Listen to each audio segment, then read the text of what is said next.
Hi, everyone. Thanks for joining us today on today's webinar session. My name's Hang Alex. on. I'm joined. Oh, I don't think we let them in yet. okay. Okay. So here we go. Okay. Joining.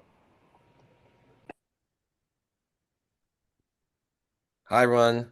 Thanks for joining us today in today's webinar. My name's Alex. I'm with Wayne, and I'm joined by our moderator, Maura. Uh, yeah, thanks so much for joining us today and taking time out of your day. Um, We're a proud partner of the OKR Institute, and we're going to be talking about something key today, which is how many OKRs are too many.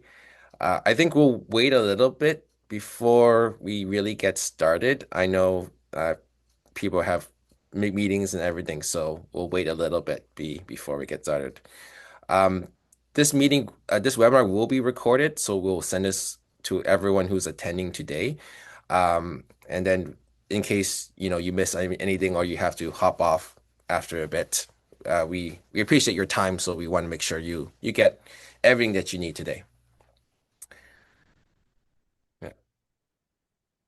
Alex, I just wanted to mention too, for anybody here that if you stick around to the end, we're going to have a QR code you can follow for a chance to win free admission to the OKR seminar. What is it? No, OKR. What are we calling it? The OKR conference? The World OKR Summit, yeah, held by the OKRI Institute. That's right. Yeah, we're giving Mhm. away a ticket to that. So stick around to the end and you get your chance to do that. Yeah. We'll have also we'll present for maybe discuss about OKRs for like 50 minutes, and then we'll have a 10-minute FAQ session. If you have any questions, feel free to put it in chat, and then we'll talk about them when we get to that. Okay. A couple of minutes in. Alex, why don't you get us started and we'll kick this thing off? Okay, sure. Yeah. So the key question we see when we work with clients is that we see that there's a constant debate on how many OKRs are too many. So we're here to kind of touch upon the subject as we don't see a lot of that, too much of that discussion on LinkedIn. So we're here to provide some information about it today. So to start things off, oh, sorry. I'd like to introduce myself. My name is Alexander Powell. I'm a senior business process engineer at Zodiac. I'm also OKR coach. I've worked in the startup field for the last couple of years, on and off in different roles. Also worked as a business analyst, working on SaaS implementation and also in Agile. I have been working in healthcare for 10 years prior to all this, in frontline and management and across different industries. And I can just tell everyone here is that OKRs are so important across different industries. They give really good clarity and alignment on what organizations want to do. Over to you, Wayne. Oh, hi, everybody. My name is Wayne Hetherington. I'm currently the VP of Operations at Xodiac, and I've been working in software and IT for decades now. Have a development background where I actually wrote code for a little bit.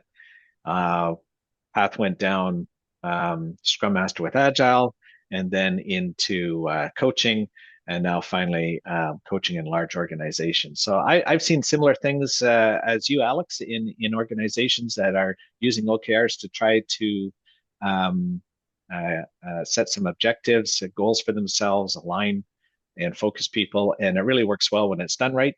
But it's a little harder to do in practice than it is to say. So again, that's why we're here today. We want to help people with their OKR implementations, and one of the things that really helps out is not having too many. So we want to address that issue. How many is too many?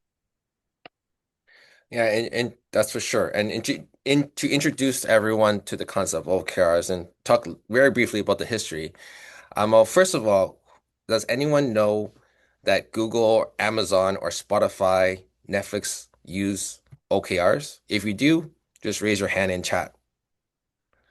But I'm assuming that most people don't even know about this. But Andrew Grove actually started us off in the 1970s at Intel, and then John Doerr started off, introduced this to Google, and Google has been using it ever since, very successfully. And other organizations have used OKRs to a lot of success here. Um, so it's been around a long time if you don't know about it, and it's quite a useful framework to think about. And just to introduce more about OKRs is the questions we get is what is it? So OKR stands for objectives and key results. It's a goal-setting framework, and it's a simple way to create engagement and alignment around dynamic, measurable goals. And the key focus is about this is we're trying to track the outcomes versus output. We'll talk about this more later. And Wayne, do you want to talk about John Doerr's book? Yeah, so interestingly, it became really popular as soon as John Doerr wrote his book. He was working at Google there, and they decided to try to use OKRs there. Really worked well for them. It caught on well, so he wrote this book. And he makes all kinds of recommendations in the book, but the one we want to focus on today is how many OKRs is a good number to have, so you can actually set some goals and reach them. Let's just do a little quick survey. If anybody's read the book or has information about it, do you know how many OKRs John Doerr recommended that a group should have? Just a little bit of question. Just type a number into the chat there, and we'll see we'll see what everybody's thought is on that. Okay, so we have one response here. 5, 2 to 4. Yes. Okay, good. Yes, in fact, when he wrote the book, and you can read it in here, he suggests somewhere between 3 and 5 OKRs per cycle. So that's kind of the recommended amount. Now we're going to talk a little bit more about that today, and we just want you to realize that there's no set fixed number that you should have. There's no um, hard fast number that you have to do. So you can do 3, you can do 5. We're going to talk about what happens when we get a little bit too many and why we want to reduce that. But somewhere between 3 to 5 is probably a good number. Okay, Sure. Alex. Yeah, Yeah. let's move on to the next thing is uh, we'll share about what we learn about um, the real examples. Sorry, let me Yeah. see. So we're going to get into two sort of real world case studies here right now, and we're gonna show you two things. There's going to be a smaller organization and also an enterprise organization. And you might think, well, this is going to be considerably different. And in practice, yeah, it is. But there's also very a lot of similarities between these two case studies. So, Alex, you've got the case study for a small organization. Can you tell us a little bit about Sweet Justice and what they were doing? Yeah, for sure. They are a Canadian cannabis company that was a startup here, and they were looking to grow at a very fast speed. They were looking to scale up their operations a lot. A very small, tight-knit team of very smart individuals from various areas of retail, and they were experiencing growing pains. When you have such, when you are starting small and you're starting to grow really fast, you can kind of see that as a startup, people are wearing different hats, and as you start to grow faster, you try to separate the hats a bit, as you say. So they were having those pains, and they were also they were putting objectives on everything, and when you put so many objectives on everything, you tend to get lost, and priorities start to blur. Um, so that So, was so what was happening there. Alex, let me Mhm. ask you, were they actually using OKRs when we started engaging with them? Yeah, that's a great question, Wayne. So they were using them very loosely. They were using objectives. They were saying key results. But I think they were kind of blurring between the lines was between KPIs and key results. So they were using them as a measurement of success rather than an objective and key result, which is more aspirational goal that you're trying to work towards. Let me ask you, how many objectives had they set for themselves? Yeah, great question. So even at the company level, they had a lot. So they had around 20 to 25. I think around 25 probably in if I were to think back. And that was across like marketing, they had sales at the highest level. They had 25. Right. Okay. And, Mhm, and, and what effect did you see this having on the company? mhm. Definitely. They were stressed. They were definitely very stressed out because there were so many objectives. They didn't know which to focus on because when you're at a small company, small team, you try to focus on something, and when you have so many things, you don't know where to focus on. And they Yeah. were trying to figure out that they didn't know what to do with it, and they came to us trying to understand what their next step will be. So we're saying that 20 to 25 is probably too many, especially in a smaller organization, right? Yeah, for sure, Yeah. for sure. Yeah. And just before we move into our second case study, Mm. we're dealing here with a small startup. This is a smaller company. We also see large organizations, like you say, like Google uses OKRs. So it could be enterprise wide. We just want to ask everybody who's listening here today, could you type into the chat window sort of the size of your organization, just like small, medium, or large? And just chat that in there. We'd like to see how big of an organization you're working with and what kind of OKRs you're trying to set. So just type it into the chat. There's a small, medium, or large. And as you're doing that, we're going to get into the second case study is more of an enterprise organization. This is a large organization that we had some experience with. In one department in that organization, there was a product lead, we could call them. They were actually looking after the whole entire department. So, like a portfolio manager for a suite of products. And this person had uh, lots of OKRs. When we first arrived, there was a spreadsheet with probably 15 to 20 at least, uh, nicely mapped out. They had measured them, and they had monthly reports and numbers that were moving, and it looked pretty good, but it was a lot, and it was kept in a spreadsheet. And I think what had happened, how they got to this point, was this portfolio manager had actually set the objectives for each of the product areas that they were looking after. So instead of setting an objective for themselves, they were setting everybody else's objectives, and there were just like masses of them. There were lots of them. And it was a little unwieldy and difficult to track. It was also difficult to move the numbers towards the goals. So one of the things that we did to try to help out was instead of setting the objectives for each of the product areas, we asked the portfolio manager to set objectives for the whole portfolio, like bump it up a level and top level. What's the objectives? This reduced it down to less than five. I think we finally arrived at about four, which was much better than where we started. And sorry, Wayne, what do you felt like the impact on the product manager? What was their feedback from doing that? Well, it was really interesting because before we had made that shift, a lot of the product owners had these objectives handed to them, and they felt kind of restricted, restrained by having a goal given to them. When we rolled it back and we did two layers. We did a overall portfolio objective, and then we asked the portfolio manager to invite all of the product owners to set their own goals that supported the overall objective. Well, now this really opened it up. So I had one product owner come to me and he said, "I just love this, Wayne. I think this is fantastic. I'm finally able to take my product in the direction where I think it should go." And set some goals. And it did. It layered up. It wasn't like he was going off in a different direction. He was actually supporting the overall portfolio of products, but he had much more freedom to do that himself.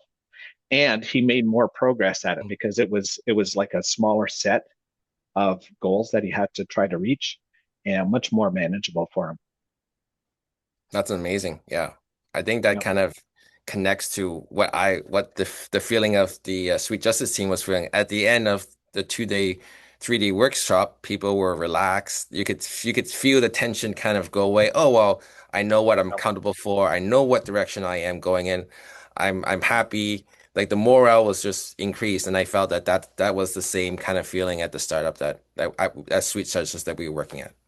Mm. So to wrap up these two examples here, we're thinking that Mm. 15 to 20 to 25 objectives per cycle is just way too much. We can't do it, right? And try to narrow it down. We got it down to three, four, sometimes five. That seems to be about the sweet spot there. Is actually in my experience working with other companies, if you can do three and keep it to three, that that that really helps to focus. And I think we're getting on to our next spot here, how to avoid some of these pitfalls. Why do we have so many problems in the first place? Well, I think new companies, when they're first trying to do OKRs, they think, hey, this is really cool. This is neat. We'll just do everything with OKRs. They plaster an OKR onto everything, right? And then it quickly becomes overloaded and hard to track. What else did you see, Alex? Yeah, for sure. When I think we said that all the time, even at a startup, when they're trying to grow so fast as Sweet Justice, they wanted to track everything and do everything in one quarter. I think putting all the load and doing everything at once means that you can't focus on one or a couple of things and put your 100% towards that. So you don't get you maybe get 40% or 30% of each thing that you're trying to do naturally because there's so many things going on. So if we start to prioritize and start to focus on, oh, one quarter, this quarter you're going to focus on these three things. And then your next quarter you focus on those next three things. And you focus on doing the best you can, you get better results for your company and your team. I think you're highlighting what we're seeing here on the screen is this is one of the superpowers of OKRs is focus. And if you can reduce the number of things that you're trying to do at any one point in time, then you're going to have greater focus on any one of those things. If you do too many, you're losing focus. So, Alex, what have you got some suggestions here? If we find ourselves with too many OKRs, Mhm. how do we narrow it back down? What are some strategies for that? Yeah, we list them some of them here. I think we mentioned it was about prioritization. Um, I mean, this is very easy to say to prioritize. It's because Yeah. when you put when you have te different people have different priorities, and when you put them, so what is important, I would say, is you put people probably have a discussion in a team, in a room, and start talking about what and start asking people individually and people workshopping, writing what they want to do on sticky notes, and then start sharing what their own priorities are. It removes that groupthink mentality as well when you're doing that. So that's one way of trying to remove that groupthink and trying to like do a proper prioritization of it. Um, you mentioned also well as well, Wayne, was about setting them for yourself. Is where your example was at the financial institution was giving other people, the chance to set their own OKRs rather than you setting them up for them. Not only it relieves the stress from yourself, but also gives them the creativity, the ability to work towards what they want. Wayne, do you want to talk about the autonomy one that you? Sure. Yeah, Sure. the autonomy is closely connected. Like if we're Hmm. setting the objectives for ourselves, and then we invite others to set objectives for themselves that support our objectives, and you can start to get into this um, laddering concept here. But even if you're not in a hierarchy of objectives, even if you're just setting them, set them for yourself personally, and then invite others to set goals for themselves that will cooperate together.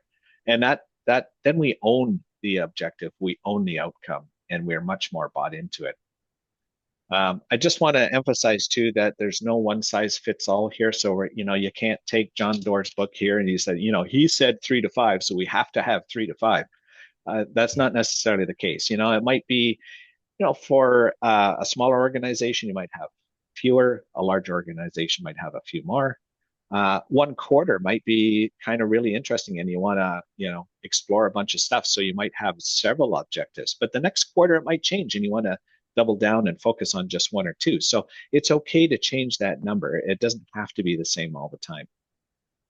And then, of course, the last thing, just keep it Yeah, simple. keep it simple is so important. And we touched upon this is you putting OKRs everywhere and trying to just everything that you're trying to do, you put an objective, you put a key results, and you're trying to do that, and it tends to you lose yourself in the clutter. So trying to also not like when you're starting off, especially if you're just starting off and you haven't used OKRs before, it's important to keep it simple at first, and then you start. Like for example, keep it simple as in you're starting off just at the highest level at the company level, and then later on gradually you start to get your teams to use OKRs rather than just putting it all together all at once.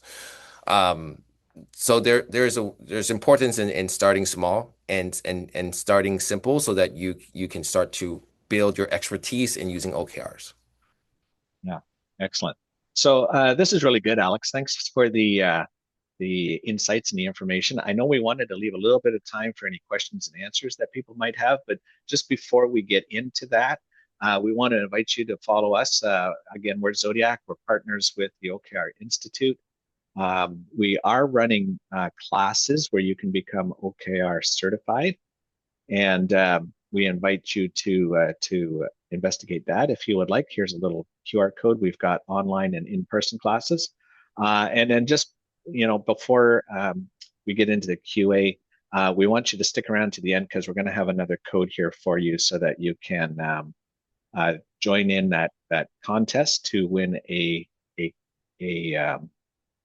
a ticket, a free ticket to the OKR Summit. And Mm. it involves a survey. So we're trying to put together sort of the state of OKRs, and we're participating in a global survey, and we'd love to have your input on that. Um, okay, anything else before we get some questions and answers going? No, I'd love to or you want or if there's no questions, we can also ask our audience too if they have any other questions about problems they have and we can go into that. Yeah, let's open it up to the audience now. If you've got any questions, here's one to get us going. What is the largest number of OKRs that you've seen at any one point in time? And feel free to type that in or open up your mic or ask a question. What's the total highest number of OKRs you've seen in use at any one point?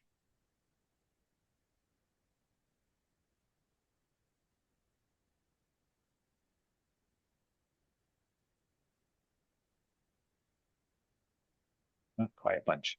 Okay, and that's okay too. Alex, what's the highest you've ever seen? Oh. Um, I mean, I probably like around the 30 mark. It depends. Like if we're talking about large organizations, I think people said we touched upon this briefly, but people said their individual. They said they're like individually people set their own OKRs, and then the team set their OKRs, and then the department sets the OKRs, and then the company set the OKRs. But then they don't like set their own OKR, so they sometimes they would just use the company OKR and cascade it all the way down without building their own. So it starts to create like a spider web effect. Yeah, And yeah. have you seen that too, Wayne? Yeah, it can become overwhelming. So there are tools out there Hmm. that can help you keep track of that. And as long as each area only has maybe three or four of their own, it's not a big deal to start to layer them up. So long as you don't have too deep a hierarchy, because then that gets kind of hard to deal with as well. But if you're only working as a team on the top three, maybe four things, that's not bad. That's doable for a quarter. But yeah, I've seen lots more than that. Some, 15, 20 or more things that. a manager wants you to focus on for the next quarter. That's Mhm. way too many. I think 20 to 21 is probably the biggest number I've ever seen. And again, if you're joining us online and you're listening, just type in the number that you've seen. What's the biggest number that you've seen? Or if you have a different question, feel free to type it into the chat or just come off and mute there and ask it. We'd be more than happy to discuss it with you. The other question I thought might be interesting to talk about is how many are you using right now? So hopefully it's not the biggest number that you've ever seen. Oh, Kusum put 3. Thanks, Kusum, for your message. I think that's a great number. I think, yeah, You're using that's the an 3D, excellent you got it number. right. Yeah. Yeah. Like we said, the key takeaway from this whole discussion is, I mean, there's no one fits all. Like you could have more than 3 to 5. It's like it's based on your organization demand and where you are in your organization. But our recommendation, or the overall recommendation is 3 to 5 for objectives and 3 to 5 for key results. But that's still like flexible, you know. So don't take it like, oh, you have to follow it kind of thing. It's what fits your organization and your team. Yeah. Yeah. And 5 may be pushing it. Again, keep it simple, bring it back Hmm. down. So that sounds good. Okay. Well, if there's no more questions, and again, okay, one last call. Questions? Any questions and answers? Yeah, I have a question, Wayne and Alex. So, is there any way to map OKRs to the sprint work that teams do so that we say that, hey, we are focusing on outcomes, not output?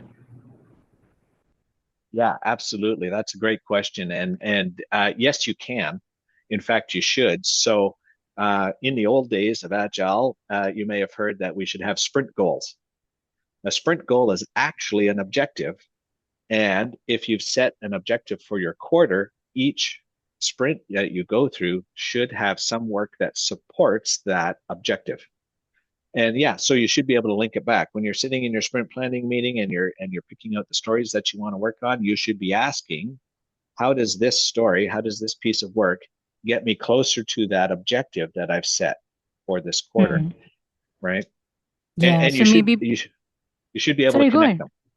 Got it, got it. So maybe during the sprint planning, we also keep the OKRs handy. I think right now Yes. what's happening is we draft the OKRs and then it's just on conference page. Nobody looks at it till Yeah. the end of quarter. I think Yeah. that's a great point you made, Kusum. Is one of the things that people say is, I'm just gonna put it there and not come back to it ever. Yeah. And that's like, they're like, okay, well, I've done it. I've done it. I have done the planning. I've done it. But when you don't keep track of it or you don't come back to it all the time, or when you're doing the planning stuff, you're not looking at it. OKRs are also one thing to note is that it's a malleable thing. It may change based on your situation because maybe 1 week or 2 months into your quarter, the economic situation has changed or your company situation has changed. So you got to change it. So you got to go back and change it and make adjustments to it. What we do see is it's just some people feel that it's just like, oh, I'm done with it. I'm never gonna touch it again. And Yeah. that's like it's a shift in culture. I feel it's a shift on the company level and the team level too on how OKRs are being used. Yeah. Yeah, that's a great point. Thanks, Alex. Yeah, that's exactly what I'm trying to coach. But good to hear. So thank Yeah, you. we see that. Yeah. Yeah, by all means, bring your OKRs. We actually, in one room, we had them written up on the board, and every time the team went into the room to do some planning, we would refer back to the OKRs that were written on the wall, and then we would do that. In fact, when we got to the end of the sprint, we would look at how the work completed supported the goals. Did Mm, we actually do work that helped us get a little closer to the goal? Now, the numbers may fall into place a little bit later after you're actually using the piece of software, the product that you've written. But we tried to actually connect the work back to getting closer to the goal, and it worked good. yeah, yeah. No, definitely. Thank you, Wayne, Alex. Yeah, Yeah. thank you for the question, Kazum. Really appreciate it.